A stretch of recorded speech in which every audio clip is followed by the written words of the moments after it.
महिलांसाठी सरकारच्या विविध योजना आहेत, जे की महिलाच्या खात्यामध्ये 6,000, 50,000, 3,00,000पर्यंत रक्कम जमा केली जाते. कोणत्या योजनेमध्ये महिलांसाठी किती रक्कम दिली जाते ते आपण या व्हिडिओमध्ये पाहणार आहोत. चॅनलवर नवीन व्हिजिट केला असेल चॅनल सबस्क्राईब करा आणि लाईक करा. मराठी चॅनल आहे, सबस्क्राईब करा.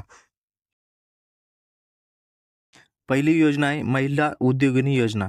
या योजनेअंतर्गत महिलांना उद्योग सुरू करण्यासाठी किंवा वाढवण्यासाठी 3,00,000पर्यंत कर्ज उपलब्ध होते, तेही कमी व्याजदरात. या योजनेअंतर्गत येणारे उद्योग लघु उद्योग, सेवा उद्योग, प्रक्रिया उद्योग, वस्तू उत्पादन उद्योग, गृह उद्योग इत्यादी. दुसरी योजना आहे लेक लाडकी योजना. या योजनेच्या माध्यमातून मुलीच्या शिक्षणासाठी मदत केली जाते. या योजनेमध्ये मुलीचा जन्म झाल्यानंतर 5,000 रुपये दिले जातात. मुलगी शाळेत जाऊ लागल्यानंतर 4,000 रुपये दिले जातात. मुलगी 6वीमध्ये गेल्यानंतर 6,000 रुपये दिले जातात. 11वीमध्ये गेल्यानंतर 8,000 रुपये दिले जातात. मुलीचं वय 18 वर्ष पूर्ण झाल्यानंतर 75,000 रुपये दिले जातात. तिसरी योजना आहे स्वर्णिमा योजना. या योजनेअंतर्गत मागासवर्गीय महिलांना 2,00,000 रुपये कर्ज दिले जाते, तेही 5% व्याजदराने. चौथी योजना आहे विधवा पेन्शन योजना महाराष्ट्र.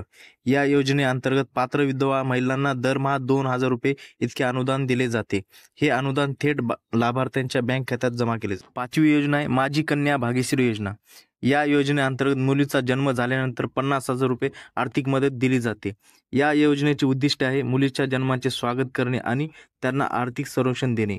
6वी योजना आहे मुख्यमंत्री माझी लाडकी बहीण योजना. या योजनेअंतर्गत 21 ते 65 वयोगटातील महिलांना दरमहा 1,500 रुपये दिले जातात. हा आर्थिक लाभ थेट DBTद्वारे दिला जातो. 7वी योजना आहे महिला समृद्धी योजना. या योजनेअंतर्गत दिव्यांग महिलांना कोणताही लघु उद्योग किंवा सेवा उद्योग किंवा प्रक्रिया उद्योग किंवा वस्तू उत्पादन उद्योग किंवा गृह उद्योग सुरू करण्यासाठी कर्ज दिले जाते. या योजनेअंतर्गत दिव्यांग महिलांना व्याजदरामध्ये 1% सूट दिली जाते. 8वी योजना आहे प्रधानमंत्री मातृ वंदना योजना. ही योजना केंद्र व राज्य सरकारच्या सहभागाने राबवण्यात येत आहे. या योजनेतून आता 2 अपत्यांसाठी लाभ देण्यात येतो. पहिल्या अपत्यासाठी 5,000 रुपये 2 टप्प्यात दिले जातात. जर दुसरा अपत्य मुलगी झाल्यास एकत्रितपणे 6,000 रुपये महिलांच्या बँक खात्यात जमा केले जाते.